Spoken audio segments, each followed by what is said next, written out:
आवाज आ रही है सभी को?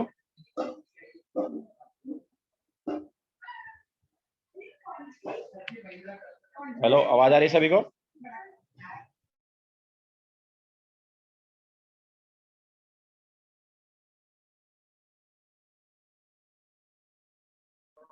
Okay, so good afternoon to all.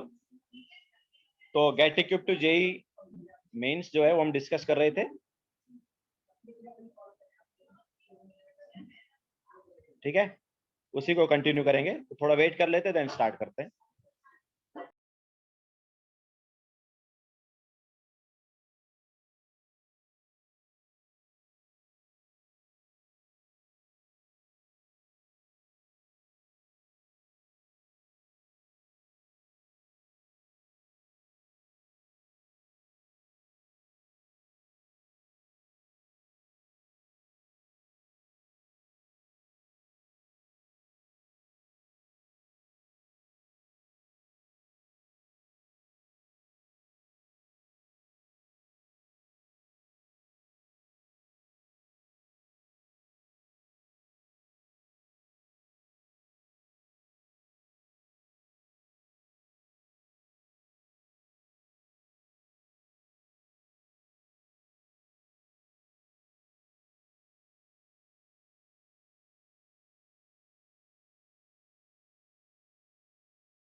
तो चलो स्टार्ट करते हैं। तो क्वेश्चन नंबर 30 तक हमने डिस्कस कर दिया था ना। Question number 31। तो Rydberg given the equation for all visible radiation. Visible radiation जो है वो किसमें थे, याद है? विजिबल विजिबल रेडिएशन किसमें थे? हाइड्रोजन के लिए बामर सीरीज में थे ना। ठीक है, मतलब n1 जो है उसकी वैल्यू क्या है, 2 है। और n2 की वैल्यू ऑब्वियसली 2 से ज्यादा कुछ भी हो सकती है। तो 1/λ is equal to R into 1/n1 square. Hydrogen की बात हो रही है तो जेड को 1 ले लेंगे। तो 1/n1 square means 2 square minus 1/n2 square. Now n2 को n ले लिया यहाँ पर, तो 1/n स्क्वायर। तो हमें यहाँ पर उन्होंने लैम्बडा दिया हुआ है। ठीक है, तो अच्छा ये क्या हो जाएगा अपना, ये क्या हो जाएगा देखो, दिस इज आर इंटू नीचे क्या आ जाएगा, नीचे एलसीएम क्या आ जाएगा, 4n स्क्वायर आ जाएगा ना। ओके, तो ये आ जाएगा एन स्क्वायर माइनस 4/4n²।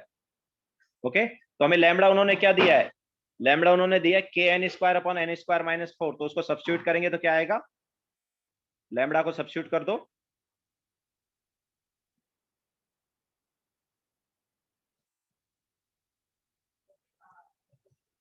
तो देखो क्या आया, यहां से एन स्क्वायर से एन स्क्वायर कैंसिल आउट हो गया, एन स्क्वायर माइनस 4 से एन स्क्वायर माइनस 4 वाला पार्ट कैंसिल आउट हो गया, तो के की वैल्यू क्या आ रही है, तो देखो यहां से क्या हो गया, 1/k is equal to r upon 4, ये हम बोल सकते हैं k is equal to 4/r। Okay, so this is question number 31।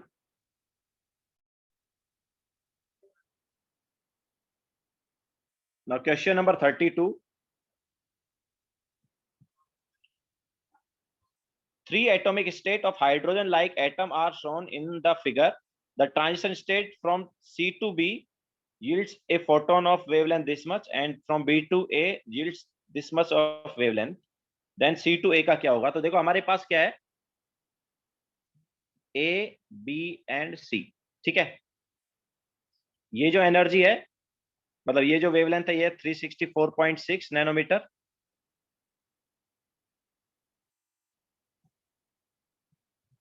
Then नीचे वाली जो है ये है 121.5 नैनोमीटर, तो हमें ये वाली लैम्बडा निकालनी है, ये वाली लैम्बडा क्या होगी, तो देखो अगर मैं बोलता हूँ ये वाला जो एनर्जी डिफरेंस है ये E1 है, ये वाला एनर्जी डिफरेंस जो है इन दोनों ऑर्बिट का वो E2 है, एंड ये वाला जो है ये मान लो E3 है, तो हमें पता है ना यार कि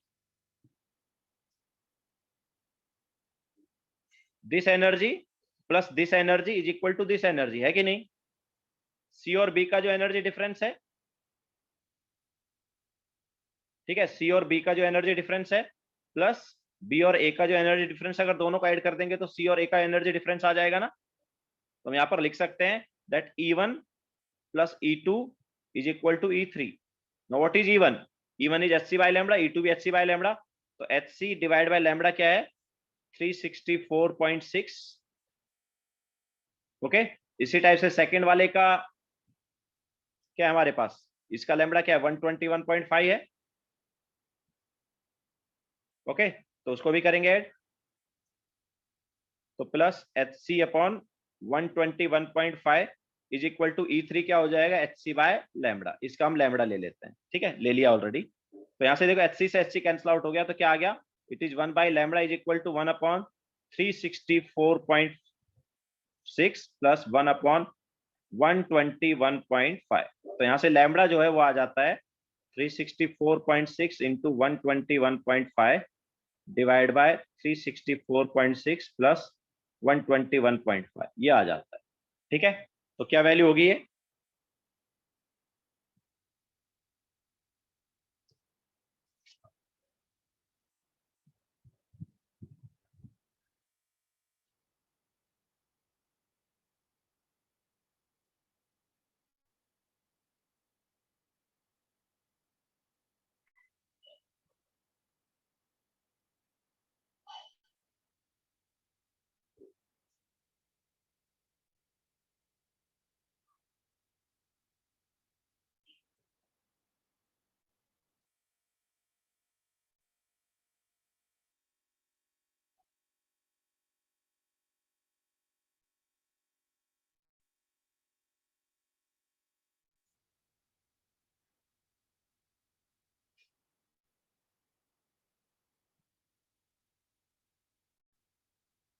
तो एक मिनट को क्या आएगा ये देखो,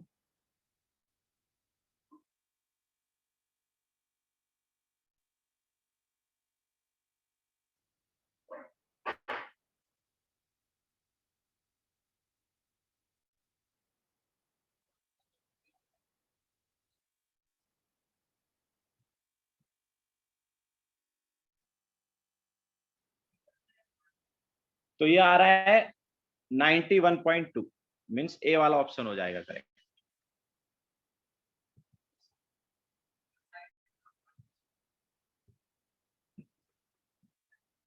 Okay, so this is question number 32.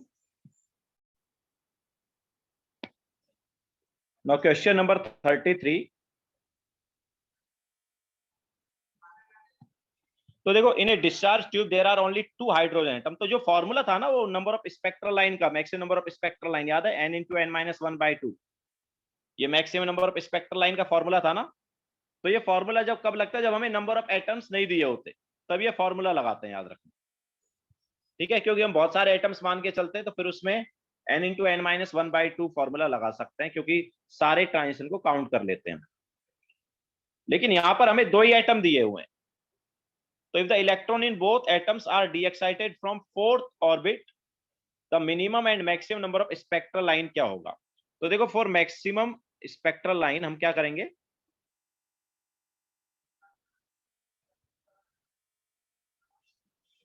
Maximum spectral line के लिए देखो फर्स्ट एटम कैसे आना चाहिए। तो maximum number of spectral line कब मिलेंगे, जब मैक्सिमम नंबर ऑफ फोटॉन्स आएंगे। तो फर्स्ट एटम जो है वो 4 से 3, 3 से 2, 2 से 1 आना चाहिए। तो कितने लाइन मिलेंगे बताओ, कितने फोटोन एमिट होंगे, ऐसे कितने फोटोन एमिट होंगे?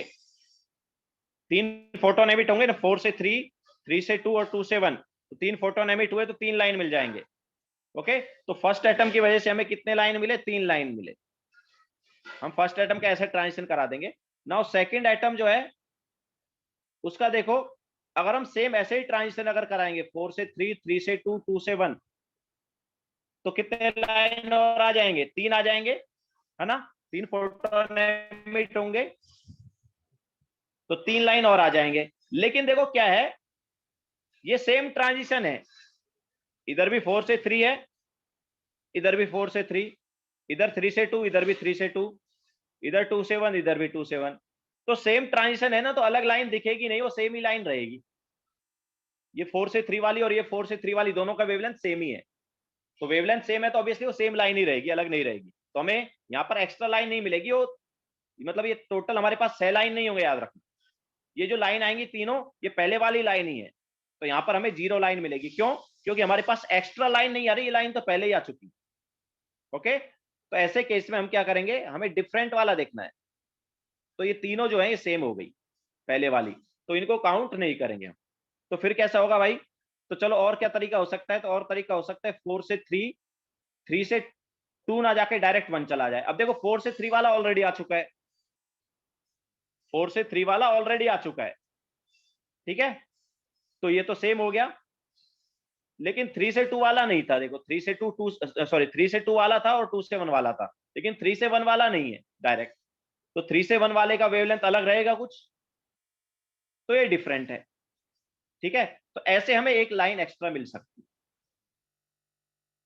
ओके, अच्छा, मान लो ऐसा ट्रांजिशन ना कराए हम, और कोई ट्रांजिशन देखेंगे यार, कोई और ट्रांजिशन से हो सकता है ज्यादा लाइन आ जाए, ठीक है, देखते हैं। तो मान लो 4 से 2 गया और 2 से 1 गया, तो अब देखो अब कितनी एक्स्ट्रा लाइन आई।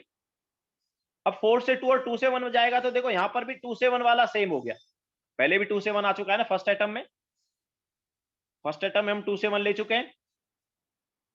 तो यार ये तो सेम हो गया ना। लेकिन हाँ, 4 से 2 वाला फर्स्ट में नहीं था, 4 से 3 एंड देन 3 से 2 था। तो 4 से 2 वाले का वेवलेंथ डिफरेंट रहेगा। तो हाँ, ऐसे भी हमें एक लाइन मिल सकती है अगर ऐसे हुआ तो भी, ठीक है। अच्छा, और कोई तरीका है कि जिससे हो सकता है एक से ज्यादा मिल जाए, देखते हैं। और हमारे पास एक और ट्रांजिशन हो सकता है यहाँ पर, डायरेक्ट 4 से 1 वाला, ठीक है। अब देखो 4 से 1 ट्रांजिशन इधर था ही नहीं, है ना, तो ऑब्वियसली ये क्या है, डिफरेंट है, तो एक आ सकता है। तो देखो, अगर ऐसे हुआ ट्रांजिशन तो एक भी एक्स्ट्रा लाइन नहीं आएगी, ऐसे हुआ तो एक आएगी, ऐसे हुआ तो भी एक आएगी, और ऐसे हुआ तो भी एक आएगी। तो इन तीनों में से कोई एक तरह का वो ट्रांजिशन करेगा सेकंड एटम, ऐसे थोड़ी कि सारे सारे ट्रांजिशन कर लेगा। सेकंड एटम में जो इलेक्ट्रॉन है वो इन तीनों में से किसी एक तरीके से आएगा ना, तभी मैक्सिमम मिल सकती है हमें। ओके, तो किसी भी एक तरीके से अगर वो आ जाएगा तो एक एक्स्ट्रा लाइन मिल जाएगी। तो मैक्सिमम लाइन कितनी हुई बताओ, मैक्सिमम लाइन कितनी हो जाएंगी? फर्स्ट एटम में 3 लाइन और सेकंड एटम में 1 लाइन, तो कितनी लाइन हुई maximum? 4। Okay, so maximum number of spectral line कितनी आ सकती है? 4 आ सकती है, जब 2 ही एटम है तो हमारे पास। जो हम फॉर्मूला लगाते हैं ना, n इंटू एन माइनस 1/2, तो इसमें नंबर ऑफ ऑर्बिट नंबर 4 है, इंटू 4 माइनस 1/2, तो इसके हिसाब से आंसर क्या आया? इसके हिसाब से आंसर आया 6। ठीक है, लेकिन ये फॉर्मूला कब लगता है? जब हमें नंबर ऑफ एटम्स नहीं दिए, तो वहां पर हम क्या बहुत सारे एटम्स मान के चलते हैं। ओके, तो ऐसे केस में हम बहुत सारे एटम्स मानते हैं, तो किसी में ये वाला ट्रांजिशन हो जाएगा, किसी एटम में ये वाला ट्रांजिशन हो जाएगा, किसी में ये वाला हो जाएगा, तो फिर वहां पर सारे ट्रांजिशन काउंट करने के बाद हमारे पास ये आंसर आ जाएगा। लेकिन हमें यहाँ पर नंबर ऑफ एटम्स नहीं है, तो जब तुम्हें नंबर ऑफ एटम्स दे दिए जाए तो तुम्हें ऐसे चेक करना पड़ेगा कि मैक्सिमम कितनी लाइन आ सकती है। ओके, तो यहाँ पर मैक्सिमम लाइन कितनी आ रही है? यहाँ पर मैक्सिमम लाइन जो है 4 आ रही है। ओके, सो जब 2 एटम है तो मैक्सिमम लाइन कितनी आ सकती है? 4 आ सकती है। यही का रीजन बताया ना मैंने अभी, समझ आया रीजन? ठीक है, तो वो फॉर्मूला जो है हम कब लगाएंगे? जब हमें नंबर ऑफ एटम्स मेंशन नहीं किए तब वो फॉर्मूला लगाएंगे। लेकिन अगर नंबर ऑफ एटम्स मेंशन कर दे, यहाँ पर जैसे यहाँ पर क्वेश्चन में 2 एटम बोले, तो 2 एटम बोले तो हम यहाँ पर मैक्सिमम देखेंगे कि कितनी लाइन आ सकती है ड्रॉ करके। ठीक है, तो फर्स्ट एटम में तो हमने ऑलरेडी क्या मान लिया था? फर्स्ट एटम में हमने ऑलरेडी 3 ट्रांजिशन मान लिए थे। ओके, मतलब इस टाइप से ट्रांजिशन होगा तभी मैक्सिमम आ सकता है, अगर कोई और ट्रांजिशन किया तो नंबर ऑफ लाइंस कम आएंगी। तो फर्स्ट एटम में हमने मैक्सिमम के लिए ये वाला ट्रांजिशन फिक्स कर दिया। सेकंड एटम में अगर हम डिफरेंट डिफरेंट ट्रांजिशन देखेंगे तो हम देखते हैं कि यार ऐसे अगर हुआ तो जीरो लाइन आएंगी, ऐसे हुआ तो एक लाइन आ सकती है, ऐसे हुआ तो भी एक लाइन आ सकती है एक्स्ट्रा, ऐसे हुआ तो भी एक आ सकती है। ठीक है, तो इस टाइप से तो होगा ही नहीं, क्योंकि उस टाइप से मैक्सिमम मिल ही नहीं रहा है। मैक्सिमम कब मिलेगा? जब ये तीनों में से कोई एक ट्रांजिशन होगा। ओके, तो ये हमारे पास मैक्सिमम लाइन हो गई 4। अच्छा, मिनिमम लाइन कितनी होंगी भाई? मिनिमम लाइन कितनी होंगी? 1 कैसे होगी भाई, कोई बता सकता है मुझे?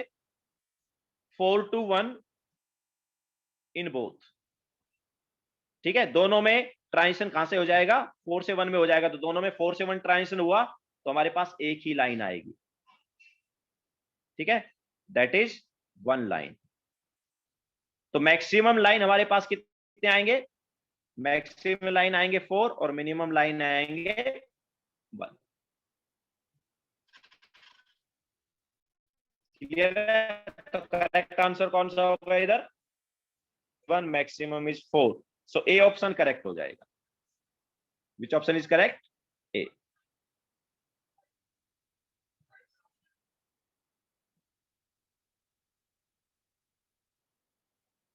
Now next question,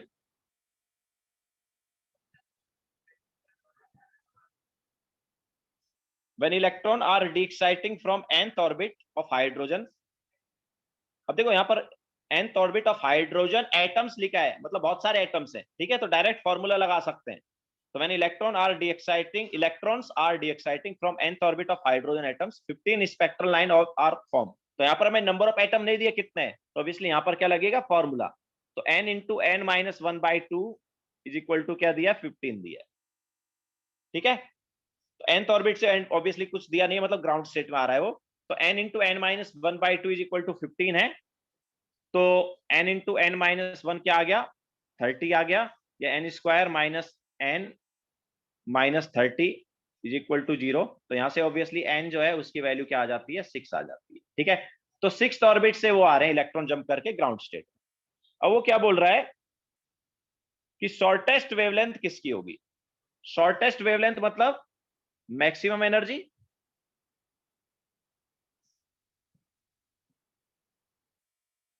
shortest wavelength किसकी होती है? मैक्सिमम एनर्जी की। तो यहाँ पर मैक्सिमम एनर्जी किसकी होगी जब ऐसे इलेक्ट्रॉन जंप करके आएगा? 6 to 1 की होगी। ओके, 6 से इलेक्ट्रॉन जब जंप करके 1 में आ रहा है, स्टेप वाइज आ रहा है, डायरेक्ट आ रहा है, तो मैक्सिमम एनर्जी किसकी होगी? 6 to 1 की मैक्सिमम एनर्जी होगी, और 6 to 1 का एनर्जी डिफरेंस सबसे ज्यादा होगा।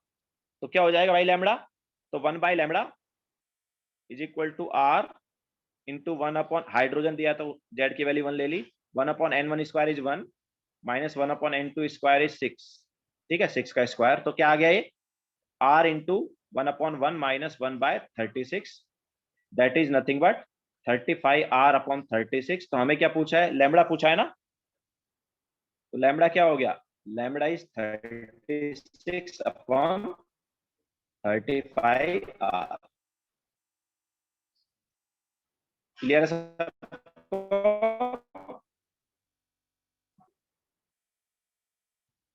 Now question number 35. If the number of orbitals of a particular type were 3l plus 1, okay, number of orbitals जो है, अभी तक हमारे पास फॉर्मूला क्या था? अभी तक हमारे पास फॉर्मूला था 2l प्लस 1, ना यहां पर फॉर्मूला हो गया 3l प्लस 1, ठीक है। So number of orbitals in subshell कितना हो गया? 3l plus 1। तो क्या बोल रहे हैं, लेकिन स्पिन क्वांटम नंबर हमारे पास वही रहे, plus half and minus half, ठीक है। स्पिन क्वांटम नंबर क्या रहे? Plus half and minus half. Then d type orbital will contain, तो देखो डी ऑर्बिटल में इलेक्ट्रॉन कितने होंगे? अब यहां पर अगर हम देखें तो number of orbital in D subshell कितने, पहले देख लो। तो number of orbitals in D subshell कितने आ जाएंगे? डी के लिए एल की वैल्यू क्या होती है? 2 होती है ना, ठीक है। तो क्या हो जाएगा ये? 3 इंटू 2 प्लस 1, तो कितना आ गया? 7 आ गया। तो 7 ऑर्बिटल हो सकते हैं अभी हमारे पास डी सबसेल में। तो number of orbitals in D subshell is 7। तो number of electrons in D subshell कितना हो जाएगा भाई? Number of electrons in D subshell हो जाएगा, हर, देखो अभी भी spin quantum number minus half and plus half है, मतलब हर ऑर्बिटल में 2 इलेक्ट्रॉन, ठीक है। तो number of electron in D subshell क्या हो जाएगा? 14 हो जाएगा। तो आंसर यहां पर 14 नहीं है, आंसर यहां पर 14 नहीं है। क्यों? क्योंकि क्वेश्चन में ये पूछा ही नहीं कि डी सबसेल में कितने इलेक्ट्रॉन होंगे, ये चीज थोड़ी पूछी है। क्वेश्चन में देखो क्या पूछा है, क्या क्वेश्चन में ये पूछा है कि डी सबसेल में कितने इलेक्ट्रॉन है? नहीं, क्वेश्चन में पूछा है कि ऑर्बिटल में कितने इलेक्ट्रॉन है, डी टाइप का जो ऑर्बिटल है उसमें कितने इलेक्ट्रॉन है। तो नंबर ऑफ इलेक्ट्रॉन ऑर्बिटल में कितने होंगे भाई? एस का जो वैल्यू, स्पिन क्वांटम नंबर का value plus half and minus half ही है ना, तो एक ऑर्बिटल में कितने इलेक्ट्रॉन आएंगे? 2 ही आएंगे, ठीक है। So number of electrons in D orbital कितना होगा? 2 होगा। क्यों? क्योंकि हमारे पास स्पिन क्वांटम नंबर की वैल्यू 2 है, ठीक है। तो काफी लोगों को हो सकता है यहाँ पर आंसर 14 आया हो, बट 14 कब आता? जब डी सबसेल बोलता। यहाँ पर डी सबसेल ना बोल के डी ऑर्बिटल बोला है।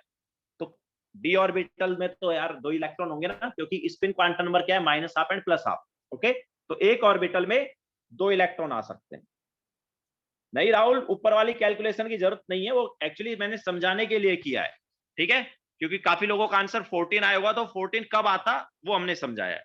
बाकी किसी को अगर यहाँ पर पता है कि यार डी ऑर्बिटल की बात हो रही है और हर ऑर्बिटल में 2 इलेक्ट्रॉन होंगे, तो वो कर सकता है वहां से, बट मैंने समझाने के लिए पूरा किया है, क्योंकि काफी लोग 14 लेके आएंगे, तो 14 क्यों आ रहा है वो बताया मैंने, ठीक है। देन क्वेश्चन नंबर 36, तो ऑब्वियसली यहां पर आंसर क्या था? 2 था। Now question number 36, the difference in angular momentum with the electron in 2 successive orbits of hydrogen atom. 2 successive orbits. So what is angular momentum of orbit? nh by 2 pi ना, ठीक है। तो difference क्या होगा successive orbit का? तो एक तो हम ले लेते हैं n+1 ऑर्बिट, दूसरा ले लेते हैं n ऑर्बिट, ठीक है। तो n+1 ऑर्बिट का एंगुलर मोमेंटम क्या होगा? n+1 into h by 2 pi, और nth वाले का क्या होगा? nh/2 pi। तो क्या आया डिफरेंस? डिफरेंस क्या आएगा? तो this is nh/2 pi plus h/2 pi minus nh/2 pi। तो nh/2 pi से nh/2 pi कैंसिल आउट हो गया ना, तो क्या आ रहा है? h/2 pi। क्लियर है?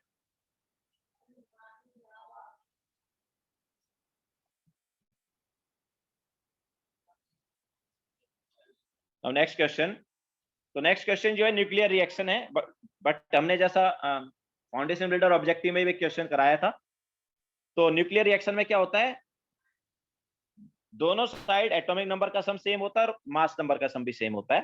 तो देखो 92 U 235 प्लस 0 N1 गिव्स 57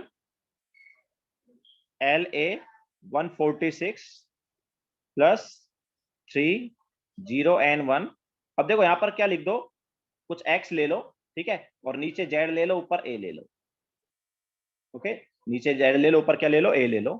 तो क्या होना चाहिए भाई, मैंने जैसा बताया नीचे वाले का सम सेम होना चाहिए, ऊपर वाले का सम सेम होना चाहिए। तो 92 plus 0 should be equal to 57 plus 3 times of 0 plus z। तो क्या है इधर से z, z इधर से क्या आ गया, 35 आ गया ना। Similarly 235 plus 1 is equal to 146 plus 3 times of 1 plus a। तो ये क्या हुआ, ए यहां से क्या हो गया, इट इज 236 माइनस 146 माइनस 4। तो कितना आएगा, -3, सॉरी -3। तो कितना आ जाएगा, 87 ना। तो कौन सा हुआ करेक्ट आंसर, 35 BR 87, बी हो गया ना, ठीक है। सो 35 BR 87।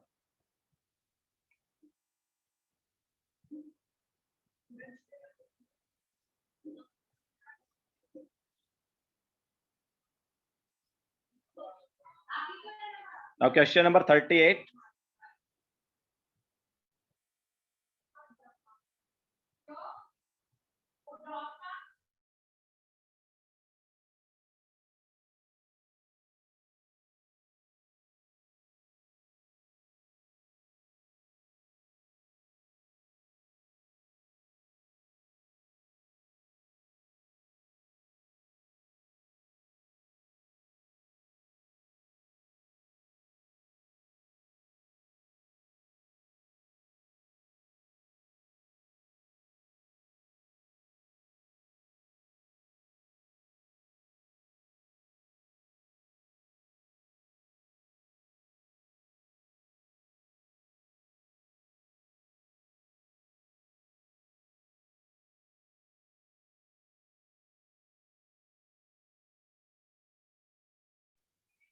तो क्वेश्चन नंबर 38 में ए 2p ऑर्बिटल हैज, तो 2p orbital, sorry 3p orbital,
so 3p orbital में क्या पूछा है,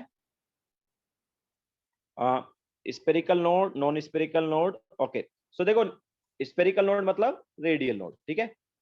so number of radial node क्या होता है, नंबर ऑफ रेडियल नोड,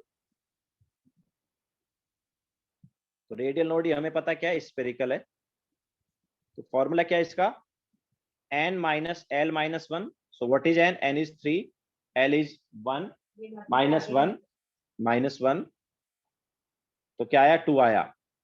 इसके अलावा नंबर ऑफ एंगुलर नोड क्या है, नंबर ऑफ एंगुलर नोड मतलब नॉन स्पेरिकल नोड, सॉरी ये 1 आएगा। हाँ, सो नंबर ऑफ एंगुलर नोड मतलब नॉन स्पेरिकल नोड। तो ये क्या होता है, एल होता है, और एल यहाँ पर क्या है, 1 है। ठीक है, सो 1 एंगुलर नोड, 1 रेडियल नोड। ठीक है, तो करेक्ट ऑप्शन कौन सा होगा, सी होगा ना। Yes, C option is correct. Then non directional orbital. Non directional orbital मतलब जिसका कोई पर्टिकुलर डायरेक्शन में नहीं होगा इलेक्ट्रॉन डेंसिटी। तो देखो हमें पता ना यार, पी ऑर्बिटल अलोंग एक्सेस हो जाता है, ऐसे डी ऑर्बिटल भी अलोंग हो जाता है ना, लेकिन एस ऑर्बिटल चारों साइड सेम रहता है। एस ऑर्बिटल जो है वो चारों साइड क्या रहता है, सेम रहता है। तो नॉन डायरेक्शनल ऑर्बिटल जो है वो कौन सा है, एस ऑर्बिटल है।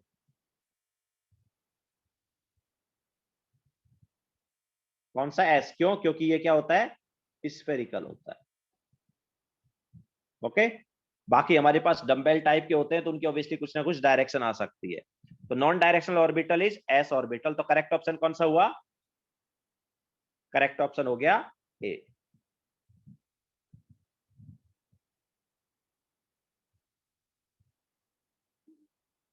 Okay, now question number 40।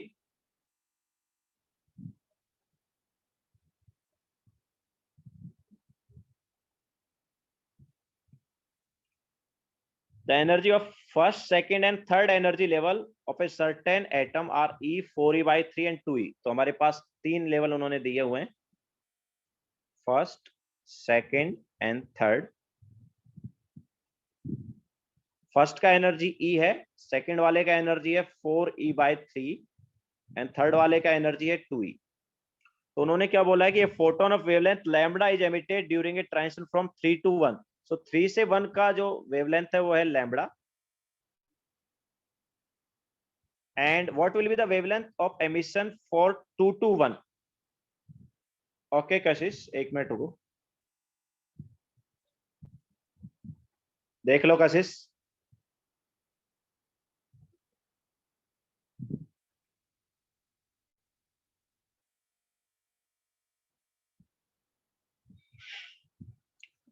तो 3 to 1 का जो वेवलेंथ है वो हमें दिया है लैम्बडा, तो हमें पूछा है 2 to 1 का वेवलेंथ क्या होगा। ठीक है, तो 2 to 1 का वेवलेंथ मान लो लैम्बडा 1 है, या लैम्बडा 2 ले लो, चलो, तो हमें लैम्बडा 2 निकालना है। ठीक है, सो देखो 2E minus E is equal to क्या हुआ, एच सी बाय लैम्बडा हो गया ना, मतलब ई क्या आ गया यहाँ से, एच सी बाय लैम्बडा आ गया। Now 4E by 3 minus E is equal to क्या होना चाहिए, एच सी बाय लैम्बडा 2। तो यहां से क्या आया, this is E by 3 is equal to H C by lambda 2। Now E का वैल्यू सब्स्टिट्यूट कर दो ऊपर से, तो ई का वैल्यू क्या आएगा, it is H C by 3 lambda is equal to H C by lambda 2। Compare करके क्या आया लैम्बडा 2, लैम्बडा 2 क्या आ गया कंपेयर करके, 3 लैम्बडा आ गया ना।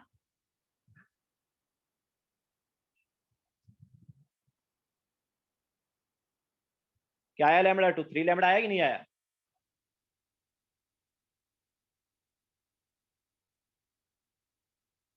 ओके, तो इस टाइप से हमारे पास ये क्वेश्चन नंबर 40 हो गया।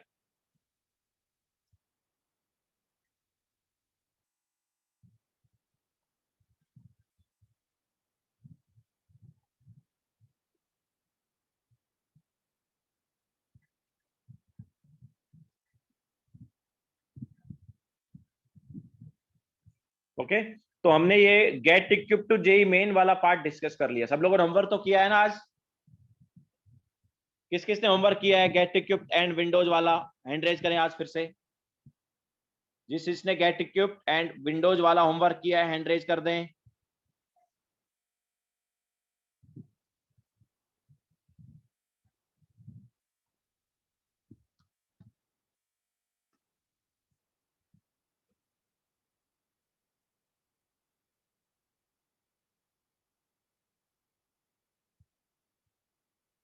फिर से आज सब लोगों ने नहीं किया, out of 31 only 18 have raised the hand. 19, what about other 12, बाकी 12 ने क्यों नहीं किया है।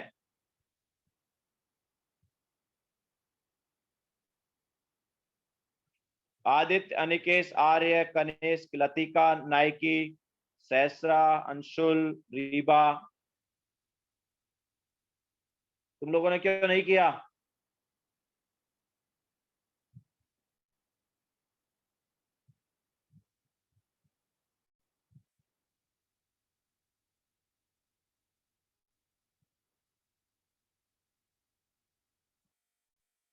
चलो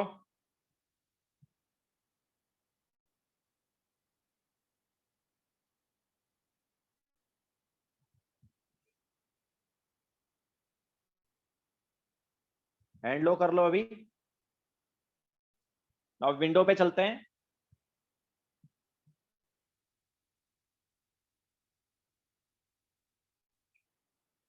तो window to JEE main,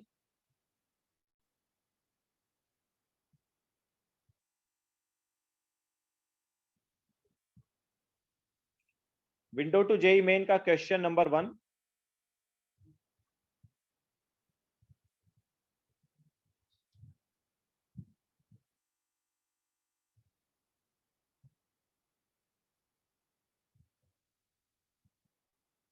So what is question number 1? Which of the following ion has maximum magnetic moment? तो obviously हमें number of unpaired electron देखने हैं। तो Mn2 पॉजिटिव का क्या है? Mn2 पॉजिटिव का कॉन्फ़िगरेशन क्या है? It is argon 4s0 3d5। So number of unpaired electron कितने आए इसमें? 5 आए। Then Fe2 positive, Fe2 positive का इलेक्ट्रॉनिक कॉन्फ़िगरेशन क्या होता है? आर्गन 4s से 2 इलेक्ट्रॉन निकल गए, 4s0 3d6। तो number of unpaired electron 3d6 में कितने होते हैं? 4 ही होते हैं। फर्स्ट बॉक्स में 2 इलेक्ट्रॉन आ गए। देन इसके बाद Ti2 पॉजिटिव। सो Ti2 पॉजिटिव जो है उसका क्या है? देखो Ti का क्या होता था? 4s2 3d2 होता था ना। तो Ti2 पॉजिटिव क्या हो गया? 4s0 3d2। तो नंबर ऑफ अनपेड इलेक्ट्रॉन 2 हो गया।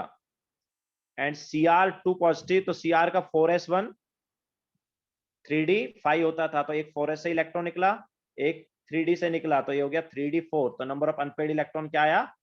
5 आया। तो करेक्ट ऑप्शन कौन सा होगा? मैक्सिमम मैग्नेटिक मोमेंट किसका आएगा? मैक्सिमम मैग्नेटिक मोमेंट आएगा अपने पास Mn2 पॉजिटिव का। ओके। देन इसके बाद नेक्स्ट वाला, electronic sorry electromagnetic radiation with maximum wavelength is. तो हमने तुम्हें एक ऑर्डर बताया था, याद है? इंक्रीजिंग ऑर्डर ऑफ फ्रीक्वेंसी का बताया था। इंक्रीजिंग ऑर्डर ऑफ फ्रीक्वेंसी का ऑर्डर बताया था, याद है? रेडियो वेव, देन माइक्रोवेव, याद आया? तो हमने ये भी बताया था कि रेडियो वेव जो उसका मैक्सिमम क्या होता है? वेवलेंथ होता है एंड मिनिमम फ्रीक्वेंसी होता है, याद है?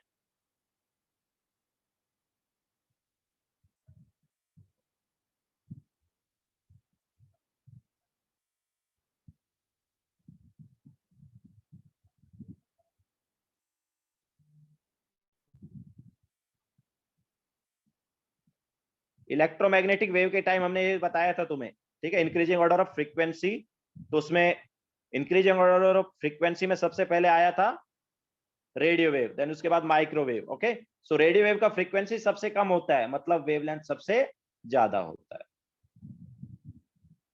नाउ नेक्स्ट क्वेश्चन,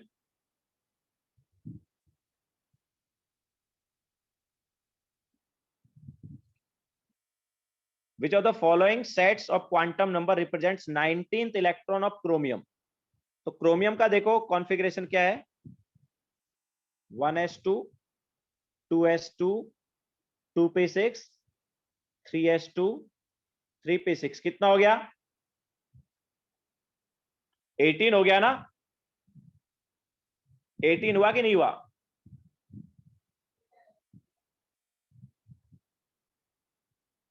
ठीक है। एंड देन 4s1, पहले इलेक्ट्रॉन किस में जाएगा? 4s में जाएगा। तो 19 इलेक्ट्रॉन ये है। ओके, 4s1 3d5 था ना, तो 19th इलेक्ट्रॉन कौन सा है? 4s1 वाला। ओके, तो क्या है भाई इसका अपने पास? n क्या है इसका? n ऑब्वियसली 4 है ना। n की वैल्यू क्या है इसके लिए? s के 4s के लिए 4। l की वैल्यू क्या होती है s के लिए? l की वैल्यू क्या होती है s के लिए? 0, m की वैल्यू 0 और s तो -12 और +12 में से कुछ भी हो सकता है। तो करेक्ट ऑप्शन कौन सा हुआ देखो, बी ऑप्शन करेक्ट हुआ ना।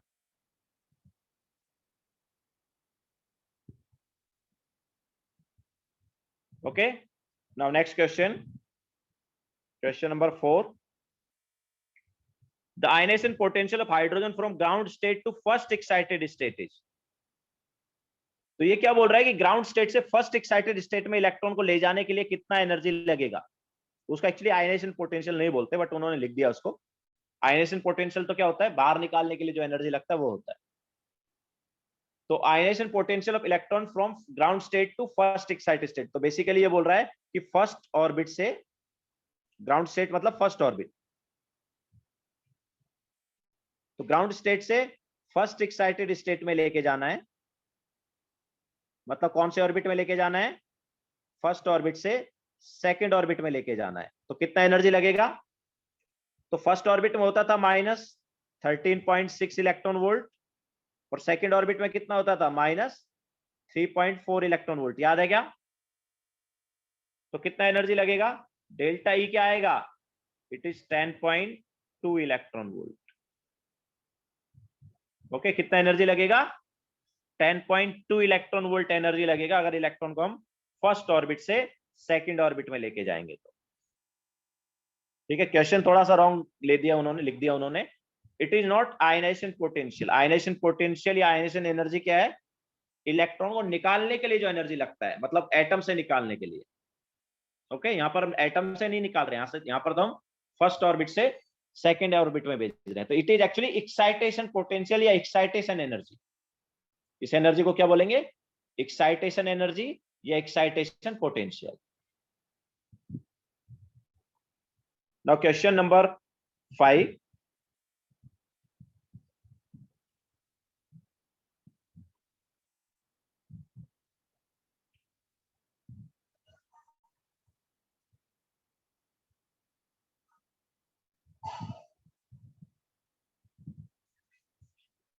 तो क्वेश्चन नंबर 5 में हमारे पास है the mass of proton is 1840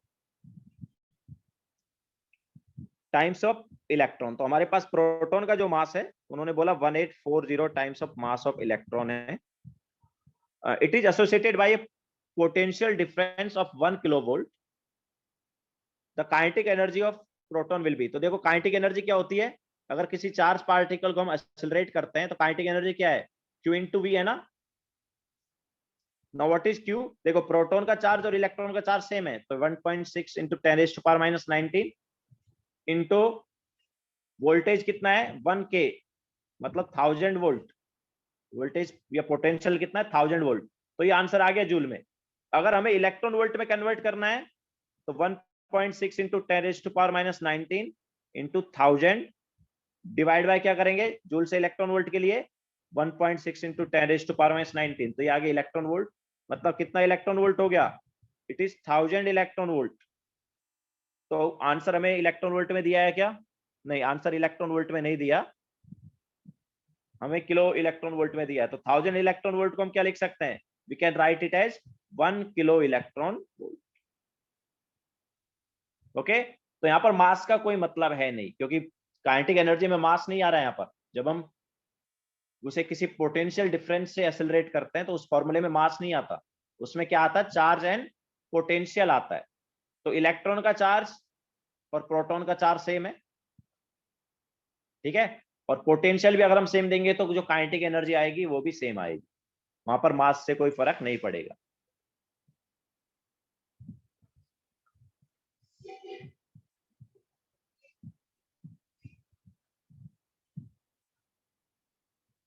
So this is question number 5. Now question number 6.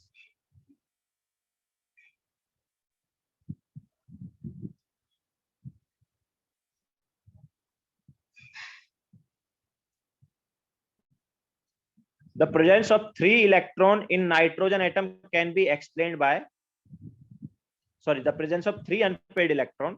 तो देखो हमारे पास नाइट्रोजन का कॉन्फ़िगरेशन क्या है, 1s2 2s2 एंड 2p3। अब देखो हम एक्चुअली ऐसे नहीं फिल करते, ठीक है, ये रॉन्ग है। करेक्ट ऑप्शन कौन सा है? करेक्ट वाला ऑर्डर क्या है? This is 1s, this is 2s and ये 2p में ऐसे 3 अनपेड इलेक्ट्रॉन, ठीक है, तो ये करेक्ट है। तो यहाँ पर रीजन क्या है भाई? ये फर्स्ट वाले ने क्या किया है? फर्स्ट वाले ने हंट्स रूल को वायलेट किया है, याद है? क्योंकि हंट्स रूल क्या बोलता है कि मैक्सिमम मल्टीप्लिसिटी होना चाहिए, ये हम बोल सकते हैं maximum number of unpaired electron होने चाहिए। तो ये जो है ये क्या किया है? Violate Hund's rule of, spelling क्या होती है यार वायलेट की?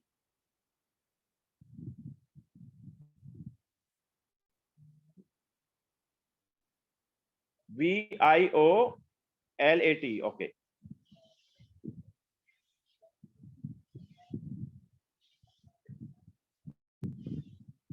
तो इसने हंट्स रूल को वायलेट किया था।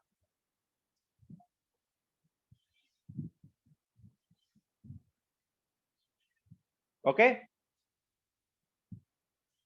तो यहां पर करेक्ट ऑप्शन कौन सा हो जाएगा? ए हो जाएगा, ठीक है। तो ये जो इलेक्ट्रॉनिक कॉन्फ़िगरेशन है ये वाला, ये किसकी वजह से आया? हंट्स रूल की वजह से आया।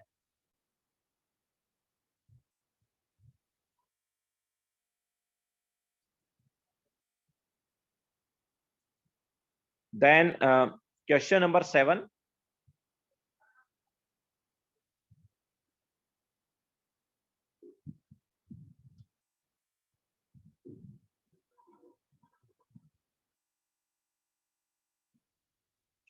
a cricket ball of 0.5 kg is moving with velocity of this much, the wavelength associated with it। तो लैम्बडा क्या होता है भाई? लैम्बडा होता है h/mv, है ना? अगर मास और वेलोसिटी पता है तो इस ये फॉर्मूला लगा सकते हैं। तो h हो गया 6.62 into 10⁻⁻34। What is mass? Mass is 0.5, velocity is 100। तो क्या आ गया ये हो गया हमारे पास 6.62 इंटू 10⁻⁻35 लिख सकते हैं, डिवाइड बाय 5 कर सकते हैं, ठीक है। तो क्या हो जाएगा ये? This is 1.32 into 10⁻⁻35। तो ये आ जाएगा answer, means A option. Okay, now question number 8, the number of radial nodes in 5D is. Number of radial node in 5D, तो नंबर ऑफ रेडियल नोड का फॉर्मूला क्या है? Number of radial nodes is equal to क्या होता है? n minus l minus 1। तो what is n? 5D का n है 5। What is l? d के लिए l क्या होता है? 2 माइनस 1, तो कितना आया? 2 आ गया ना। सो नंबर ऑफ रेडियल नोड क्या हो जाएगा? 2 हो जाएगा।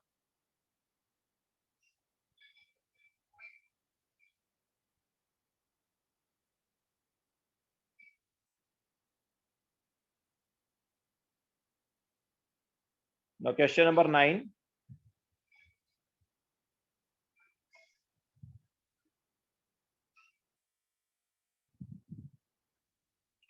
the hydrogen spectrum shows। तो देखो हाइड्रोजन स्पेक्ट्रम जो, उससे हमें पता चलता है कि हमारे पास एक ऑर्बिट से दूसरे ऑर्बिट में इलेक्ट्रॉन जंप कर रहा है, और जब वो जंप कर रहा है तो हमारे पास क्या है?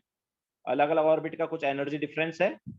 उस एनर्जी डिफरेंस की वजह से हमारे पास लाइन आ रही है, और वो जो लाइन आ रही है उसका कुछ एनर्जी रहेगा, ठीक है।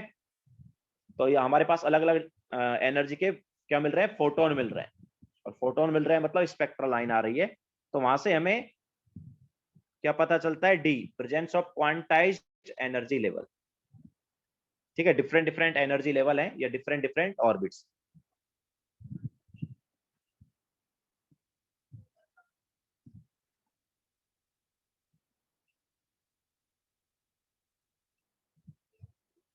ओके, डिफरेंट एनर्जी ऑर्बिट्स का, उस डिफरेंट एनर्जी की वजह से जो फोटोन्स आ रहे हैं उनका कुछ वेवलेंथ आ रहा है, या उनका कुछ एनर्जी आ रहा है।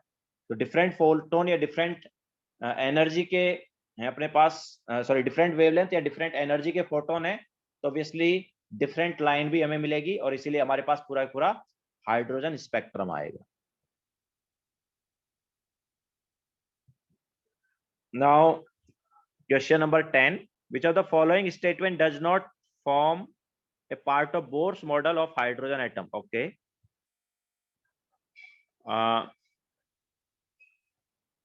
डी ऑप्शन ये कौन सा था भाई? डी कौन सा था? The position and the velocity of electron in orbit can not be determined simultaneously, ये किसने बोला था?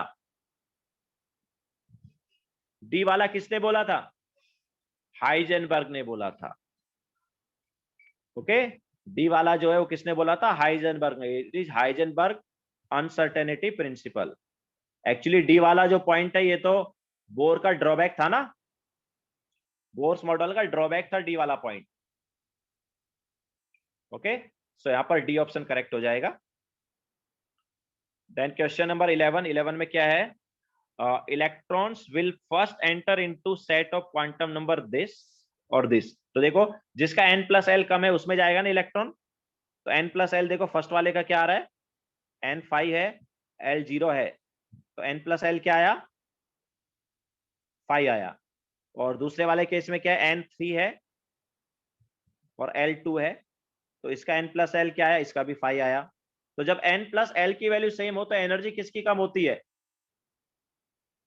अगर मैं बोलता दिस इज 1 दिस इज 2, तो किसकी एनर्जी कम होती है? जिसका n कम है ना। ओके, तो यहां पर 1 की एनर्जी ज्यादा और 2 की एनर्जी कम है। 2 की एनर्जी जो है वो कम क्यों है? क्योंकि लोअर n है। जब n प्लस एल की वैल्यू कम हो जाती है तो क्या देखते हैं हम? n देखते हैं। सॉरी, जब n प्लस एल की वैल्यू क्या हो जाती है? सेम हो जाती है, तो हम n देखते हैं। ठीक है, सो दोनों में n प्लस एल की वैल्यू 5 आ रही है, तो हम देखेंगे n। जिसका n कम उसकी एनर्जी कम, और जिसकी एनर्जी कम होती है इलेक्ट्रॉन पहले उसमें जाता है। ओके, सो लोअर n वाले में इलेक्ट्रॉन पहले जाएगा, और लोअर n कौन सा है? 2, तो सेकंड वाले में इलेक्ट्रॉन पहले जाएगा। मतलब n is equal to 3 and l is equal to 2 वाले में, तो सी ऑप्शन करेक्ट। इलेक्ट्रॉन पहले किस में एंटर होगा?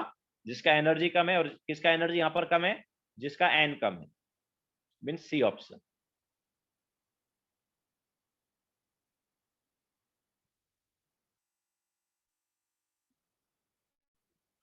नाउ क्वेश्चन नंबर 12,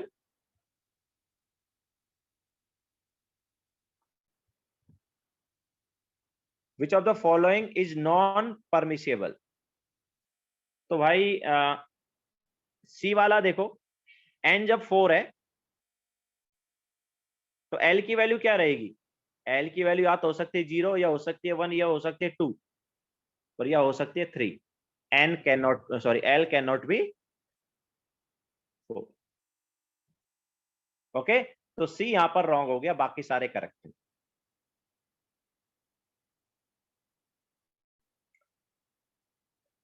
क्योंकि l कहां से कहां जाता है? l जाता है 0 टू n-1। ओके, तो l की वैल्यू 0 टू n-1 तक होती है, that's why l can not be equal to n, मतलब l 4 नहीं हो सकता। नाउ 13th वाले में the following quantum number are possible for how many orbitals? तो देखो यहां पर यूनिक सेट दिया है, ये जो दिया है मतलब एक सेट दिया है n l और m का, तो n l और m का कोई एक सेट क्या बताता है? यूनिक ऑर्बिटल बताता है ना,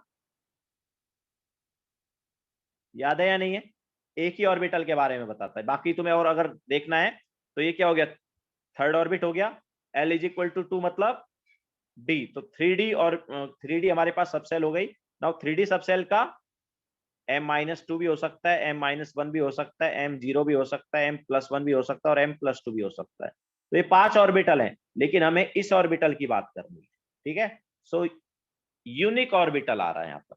ओके, कोई भी एक सेट n l और m का क्या देता है? यूनिक ऑर्बिटल देता है, या यूनिक ऑर्बिटल का मतलब एक ही ऑर्बिटल देता है। ओके, सो करेक्ट ऑप्शन यहाँ पर क्या होगा? करेक्ट ऑप्शन यहाँ पर हो जाएगा सी। ये हमने लिखवाया भी है तुम्हें कि each set of n l and m gives unique orbital, मतलब एक ऑर्बिटल,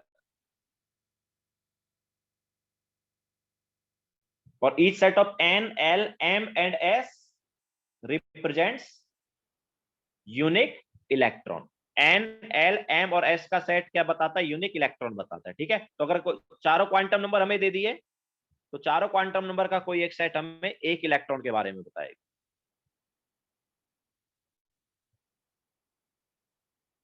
नाउ नेक्स्ट है 14, the number of nodal plane in px। तो नंबर ऑफ नोडल प्लेन क्या होता है यार? नंबर ऑफ नोडल प्लेन मतलब एंगुलर नोड, तो किसके इक्वल होता है, एल के इक्वल होता है ना।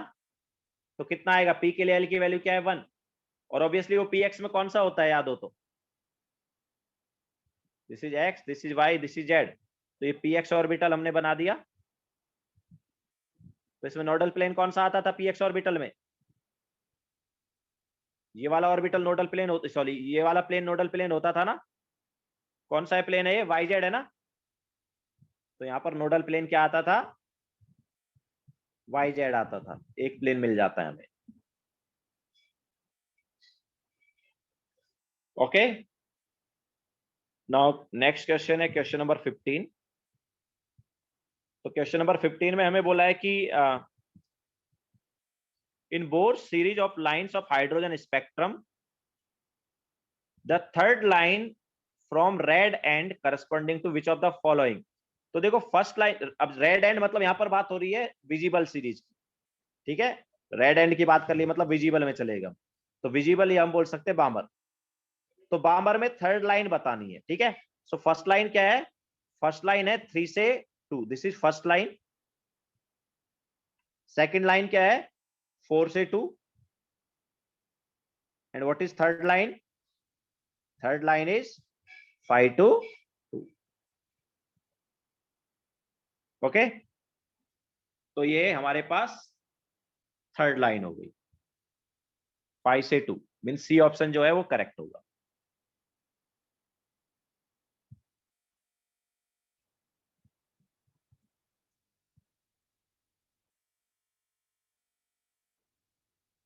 Then question number 16।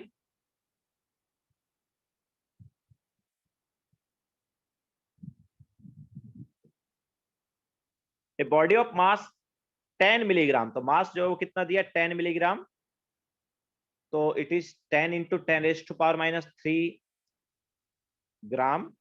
केजी में कन्वर्ट करेंगे तो 10 इंटू 10⁻³ अगेन 10⁻³, तो इतना केजी, कितना केजी हो गया, दिस इज 10⁻⁵ केजी। तो 10⁻⁵ केजी है, वेलोसिटी दिया हमें 100 मीटर पर second.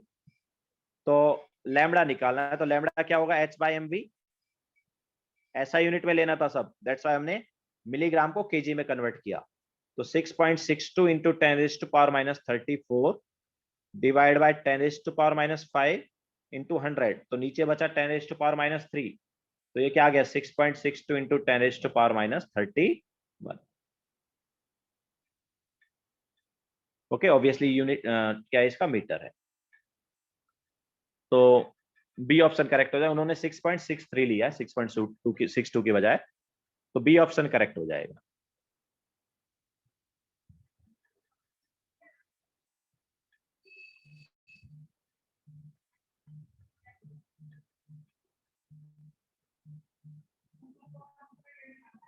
Okay, so this is question number 16. Now what is question number 17?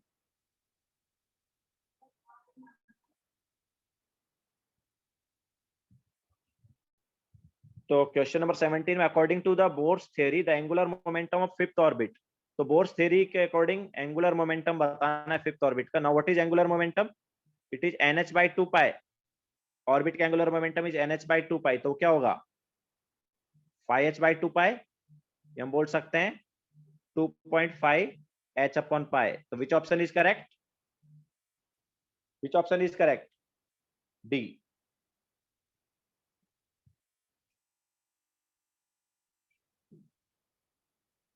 Okay,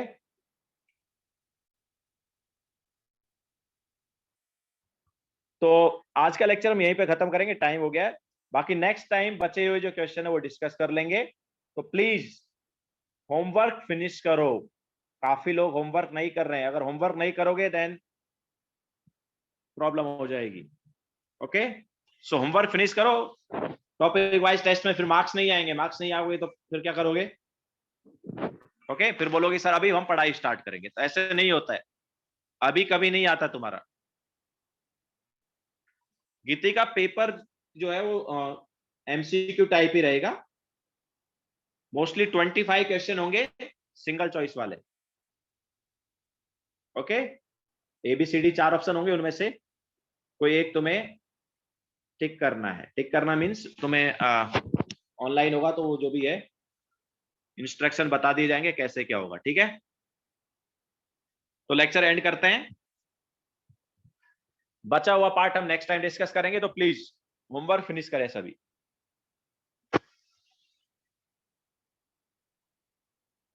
bye, take care.